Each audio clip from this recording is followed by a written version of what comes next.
So are you ready for this one? Because today we're doing a deep dive into a story that really took the internet by storm.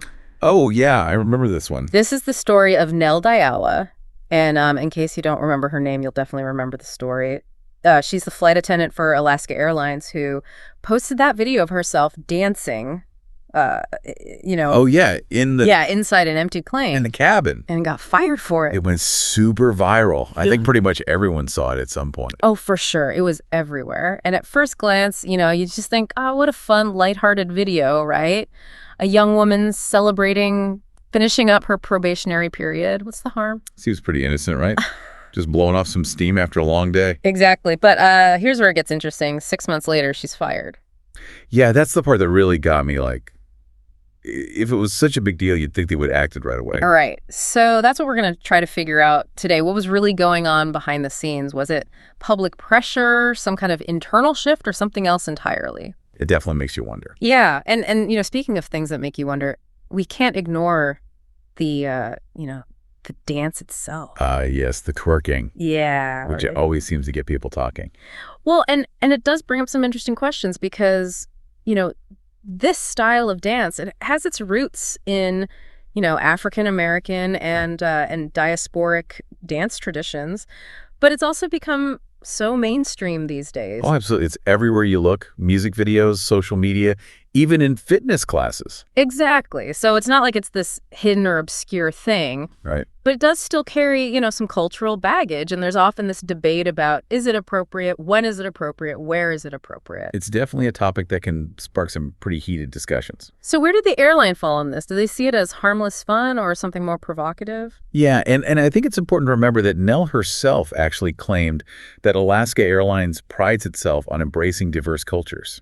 Which makes you wonder. Yeah, but then they turn around and fire her for a dance that's rooted in, a specific cultural tradition. It seems like a bit of a mixed message, right? Yeah, a little bit. So was this a case of a double standard, or is there more to the story than meets the eye? Well, and then Alaska Airlines, they issued a statement after all this went down, emphasizing their commitment to high standards of conduct and passenger service. Which makes sense on the surface. They're an airline, they need to project a certain image. Sure. But did Nelle's video actually violate those standards? I mean, she was off duty. She was in an empty plane. Exactly. It wasn't like she was, twerking in the aisle during a flight. Yeah. So is this really grounds for dismissal, or is there something else at play here? And we have to consider the fact that she was still on probation when she filmed the video. Right. Which, typically means there's a bit more leeway on both sides. It's like a trial period. You're still figuring things out. Exactly. So why fire her 6 months later? Was it really a probationary period or just a waiting game for a convenient excuse? Yeah, it's definitely raising some eyebrows. So that's what we're going to dig into today to try and uncover what really happened and what this whole situation says about corporate policies, social media, individual expression, and, the whole cultural landscape we're living in. It's a fascinating case with a lot of layers to unpack. So let's recap what we know so far. We have a flight attendant excited to be done with her probationary period. She films a celebratory dance video in an empty plane. 6 months later, that video comes back to haunt her, and she loses her job. It seems pretty straightforward, but as we'll see, there's a lot more to this story than meets the eye. And it seems like the way people reacted to this whole thing was pretty divided. Oh, yeah, for sure. It was all over the place. Some people were like, good for Alaska Airlines, Got to maintain those professional standards, especially in an industry like that. Right. Image is everything when you're dealing with the public. Yeah. And then others were like, whoa, this is a total overreaction. She was just having fun, celebrating a personal milestone. Let her live. Yeah. I mean, it's hard to argue with that side of it, too. It really highlights this tension we're seeing more and more these days, right? This clash between, personal freedom and corporate image. Totally. Like, on the one hand, companies want their employees to present this, perfectly polished professional image all the time, even on their own personal social media. Right. But then on the other hand, people are like, hey, I'm a human being. I want to express myself authentically. I don't want to have to worry about my boss, breathing down my neck every time I post something. And it's not always easy to find that balance. Especially with social media being what it is, everything is so out there, so public. Yeah, it's like this digital magnifying glass. Anything you do online can be blown out of proportion, taken out of context. And potentially used against you. Exactly. So it seems like companies really need to step up and provide some clear guidelines for their employees, right? Absolutely. Clear, consistent social media policies are crucial in this day and age. And it's not just about setting rules. It's also about, creating a culture of understanding and open communication. Right. Employees need to feel comfortable talking to their employers about these issues, and employers need to be proactive in addressing those concerns and providing guidance. It shouldn't feel like this, like us versus them situation. Definitely not.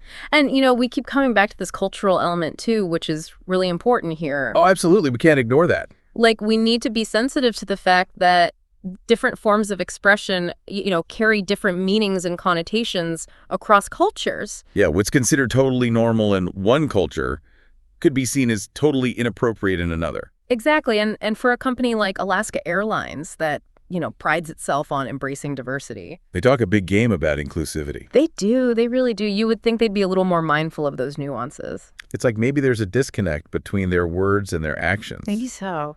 And Nelle herself, she actually addressed this whole cultural thing in a follow-up video she posted after she got fired. Oh, yeah. I remember that she was pretty upset. Understandably so. I mean, she said something like, people can't be themselves without the world getting so sensitive. It's a pretty powerful statement when you think about it. It is. It really speaks to the challenges a lot of people face today, trying to be themselves and express themselves authentically without fear of judgment or repercussions. It's like this constant balancing act. Right. How do you be true to yourself while also navigating these complex social and professional expectations? And her statement also brings up this question of, hypocrisy and double standards. Oh, yeah, for sure. Tough. I mean, she claimed to know other airline employees who had criminal records and they hadn't faced any consequences. Which, if true, is kind of mind-blowing, right? Yeah, it makes you wonder what's really going on here, what's acceptable and what's not, and who gets to decide. It definitely adds another layer to the whole conversation. It does, and it forces us to look beyond just the specific actions in this case and think about the bigger picture of corporate accountability. Like, are certain offenses just seen as more okay than others, even if they're arguably more serious? It's a tough question, but it's one we need to be asking. So where do we draw the line then? How do we balance individual freedom with corporate image? And how do we make sure that cultural differences aren't, misconstrued or used to justify unfair treatment? Those are some big questions, and there are no easy answers. Definitely not. But I think this case really highlights the need for more dialogue, more understanding, both from corporations and from society as a whole. Like, we need to be having these conversations about the evolving nature of work, the impact of social media, and the importance of cultural sensitivity in this digital age we live in. And we need to be willing to adapt our approaches as things change because the digital landscape is constantly evolving. And it's not just about companies taking responsibility. Individuals need to step up too. Right. We all have a part to play in this. In a world where, everything you do online can potentially have these huge consequences, it's more important than ever to be mindful of our actions and the impact they can have. Absolutely. Even if something seems harmless or funny, it can still have real repercussions. Yeah. And in Nelle's case, those repercussions were pretty serious. I mean, she lost her job. And she ended up starting a GoFundMe page to support herself while she looked for a new one. Which just goes to show this isn't just some abstract debate. This is real life. These situations have real consequences for real people. It's easy to get caught up in the legal arguments and the social media frenzy, but we can't forget that there's a human being at the center of all of this. It's a good reminder to stay grounded and think about the human impact of these situations. So yeah, it's a complex issue with a lot of moving parts, but it's one that we need to keep talking about and keep trying to understand. Absolutely, because the lines between personal and professional life are getting blurrier all the time, and we all need to figure out how to navigate that new reality. It really does make you think, how much control should your employer have over what you do online, especially when you're off the clock? It's tough, right? Like, where do you draw the line between your personal life and your professional life? And how do we protect individual expression? Make sure people aren't punished for just being themselves, especially when it comes to cultural differences and stuff. It's a balancing act for sure, and there are no easy answers. But that's why we need to be talking about these things, having these conversations and trying to figure out solutions together. So beyond just talking about the problems, are there any like glimmers of hope here? Are there ways we can navigate these complexities more effectively? I think so, for sure. I mean, I Yeah. think transparency and dialogue are key. Yeah. Companies need to be upfront with their employees about their social media policies. Right. So there are no surprises. Exactly. And those policies should be clear, consistent, Hmm. and they should be developed with input from employees. So it's not just a top-down kind of thing. Right. It should be a collaborative process. And it sounds like education is a big part of this too, educating employees about the potential consequences of their online actions, but also fostering a culture of respect and understanding. Yeah, education is huge. I mean, Yeah. both for employees and employers. Right, because it's not just about employees knowing the rules. Employers need to understand their employees too, their backgrounds, their perspectives, their cultures. Absolutely. If you don't understand where someone is coming from, it's easy to misinterpret their actions. This whole case really shows how easy it is for things to get lost in translation. What might seem like harmless fun to one person could be seen as something totally different by someone else. Especially online, where everything is so amplified and taken out of context. So for our listener out there, what can they do? What are some key takeaways they can apply to their own lives to navigate this whole digital minefield? I think the biggest thing is just be mindful. Yeah. Think before you post, consider your audience, think about how your message might be perceived. And know your company's policies, right? Oh, absolutely. If you're not sure about something, ask, don't just assume. And it's important to remember that the internet never forgets. That's so true. Even if you delete something, it can still exist out there in screenshots archives. So be careful what you put out there. Yeah, and if you do make a mistake, if you post something that you later regret, be proactive. Address it with your employer. Explain yourself. Transparency and communication seem to be the common threads here. I think so. And ultimately, it all comes down to respect. Respect for ourselves, respect for others, respect for the power of the digital world. That's a great way to put it.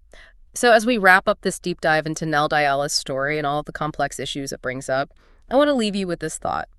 The digital world is constantly changing. It's a wild ride, and we're all figuring it out as we go. But if we can approach these challenges with empathy and understanding and a willingness to learn and grow, I think we can create a digital space that's both empowering and respectful. Couldn't have said it better myself, so let's all do our part to make the internet a better place.